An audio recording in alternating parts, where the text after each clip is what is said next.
นายบ้านกับพ่อแต่แล้วเวียกแล้วงานกับพ่อแต่แล้วให้แล้วหน้ามือคืนนี้มีคนเซตมาบอกว่าบ่าวพรวิไลนายบ้านเอ้ยว้าวเฮอแม่เท่าอันนี้เด้ดู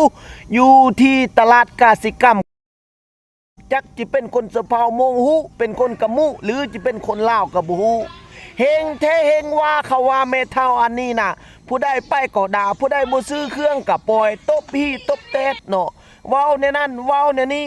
พวกอยู่ตลาดกับบุมีไผเว้าหยังให้เราได้หรือจะเป็นภาคส่วนที่เกี่ยวข้องหรือจะเป็นเจ้าของตลาดก็บ่มีผู้ใดกล้าเว้ากล้าว่าให้เล่าเนาะ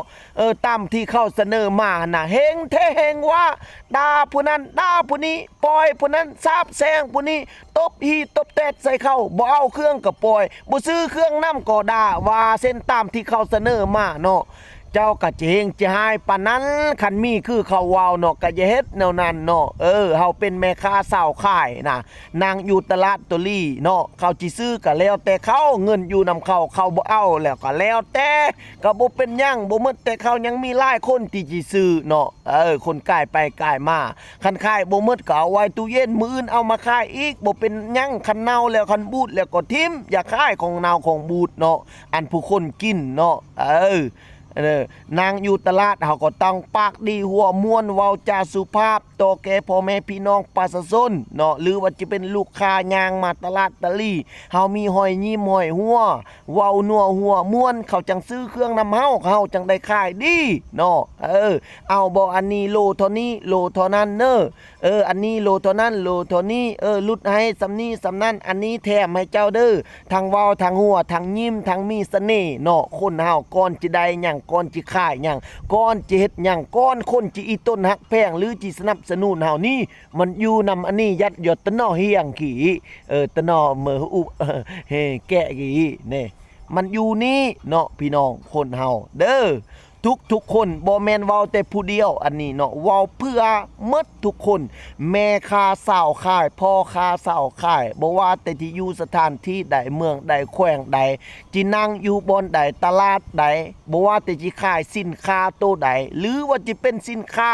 บ่แม่นของแห้งหรือจะเป็นพักเป็นนอบ่ว่าจะเป็นอาหารการกินหรือจะเป็นนั่งอยู่ตลาดตะลี่ขายเสื้อผ้าบ่ว่าจะเป็นขายอีหยังต่างๆทุกประเภทเฮาเป็นพ่อค้าแม่ค้าต้องมีเสน่ห์หอยยิ้มปากหนัวหัวม้วนต้อนรับลูกค้าเนาะมีความหัวมีความม้วนเว้าจาสุภาพต่อลูกค้ามันจังได้ขายดีมีคนสนับสนุนเฮาหลายเนาะทุกคนเนาะเด้อโดยเฉพาะบางบุคคลหั่นน่ะไปตลาดนี่หน้าบูดหน้าเนาบ่เอาก็เว้าบ่เอาก็จุมก็มีเนาะเขาบ่เอาก็แล้วแต่เขาเจ้าบ่เอาก็ยังผู้หน้าบ่เอาก็ยังผู้เน้อเนาะบ่ว่าแล้วแต่เขาจะเอาเฮานั่งอยู่หันขายเนาะมีแต่ว่าเฮายิ้มนัวหัวม่วนปากเว้าจาสุภาพนำเข้าแล้วก็ดีใจแล้วเนาะเขาบ่ซื้อมื้อนี้มื้อหน้าเขาซื้อน้ำตำเล็กตำน้อยแถมให้เขาแหน่ลื่นตำคิด2คิดยาเยอะตั้งแถมเฮอก็ดีแล้วเขาก็ดีใจมื้อหน้าเขาไปเขาก็ซื้อนำมาอีกเนาะคันเฮ็ดลำไล่ไปที่หลายเนาะนำบ่ไล่ไฟบ่รอดนี่ข้อเท่าใดก็บ่ได้ลุดน้อยนึงก็บ่ได้แม่นแต่แห้งน้อยเดียวตาสิ่งเก่าออกอันนั้นแถวเขาบ่อยากซื้อนำเลยได้แถมเว้าบ่ม่วนอีกเนาะเด้อ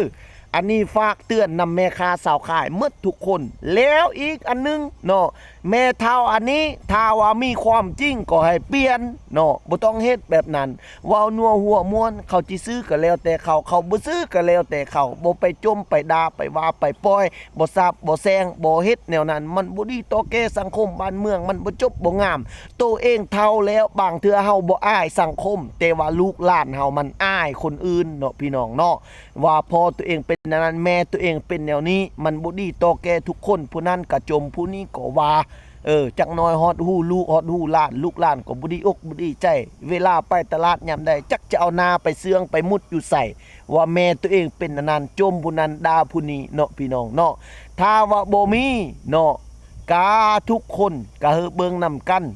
อย่าเฮอเว้าความบ่มีจริงจังเว้าคันบ่มีล่ะอย่าเว้าเนาะพี่น้องเนาะ